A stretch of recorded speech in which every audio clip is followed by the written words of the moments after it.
அமலாக்கத்துறை வழக்கின் சாட்சி விசாரணைக்காக சென்னை முதன்மை அமர்வு நீதிமன்றத்தில் அமைச்சர் செந்தில் பாலாஜி ஆஜராகியிருக்கிறார்.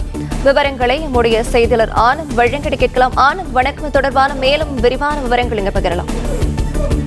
வணக்கம். சட்டவிரோத பண பரிமாற்ற தடை சட்ட வழக்கில் அமலாக்கத்துறையினுடைய அந்த சாட்சி விசாரணைக்காக அமைச்சர் செந்தில் பாலாஜி சென்னை மாவட்ட முதன்மை அமர்வு நீதிமன்றத்தில் நேரில் ஆஜராகி உள்ளார்.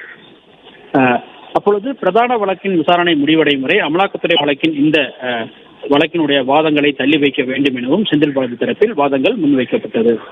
அரசு போக்குவரத்து துறையில் வேலை வாங்கி தருவதுறை மோசடி செய்ததாக அமைச்சர் செந்தில் பாலாஜி எதிராக அமலாக்கத்துறை வழக்கு பதிவு செய்தது. சட்டவிரோத பண பரிமாற்றத்தில் ஈடுபட்டதாக அமலாக்கத்துறை இந்த வழக்கை பதிவு செய்திருக்கிறது. இந்த நிலையில் இந்த வழக்கு சென்னை மாவட்ட முதன்மை அமர்வு நீதிமன்ற நீதிபதி எஸ் கார்த்திகேயன் முன்பாக சாட்சி விசாரணைக்காக இன்று விசாரணைக்கு வந்தது. அப்பொழுது செந்தில் பாலாஜி நீதிமன்றத்தில் நேரில் ஆஜராகியிருந்தார். அவர் தரப்பில் மூத்த வழக்கினர் என்ஆர் இளங்கோ ஆஜராகி செந்தில் பாலாஜிக்கு ஜாமீன் வழங்க உச்சநீதிமன்றம் பிறப்பித்த உத்தரவை மேற்கோள் காட்டி வாதங்களை முன்வைத்தார். அப்பொழுது பிரதான வழக்கின் விசாரணை முடிவடையும் வரை அமலாக்கத்துறை தொடர்ந்து இந்த வழக்கினுடைய இறுதி முடிவு எடுக்க முடியாது என செந்தில் பாலாஜி தரப்பில் வாதங்களை முன்வைக்கப்பட்டது.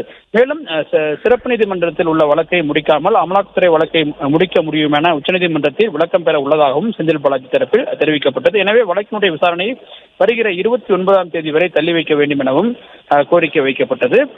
இந்த வழக்கில் இன்று அரசு தரப்பில் சாட்சியாக தடய அறிவியல் துறை உதவி இயக்குநர் சார்பில் ஆஜராகி இருக்கிறார். இதைத் தொடர்ந்து சாட்சியல் விசாரணைக்காக வழக்கினுடைய விசாரணையை 3 மணிக்கு நீதிபதி தள்ளி வைத்து உத்தரவிட்டிருக்கிறார். அப்பொழுது செந்தில் பாலாஜி ஆஜராக வேண்டும் எனவும் நீதிபதி உத்தரவிட்டிருக்கின்றார்.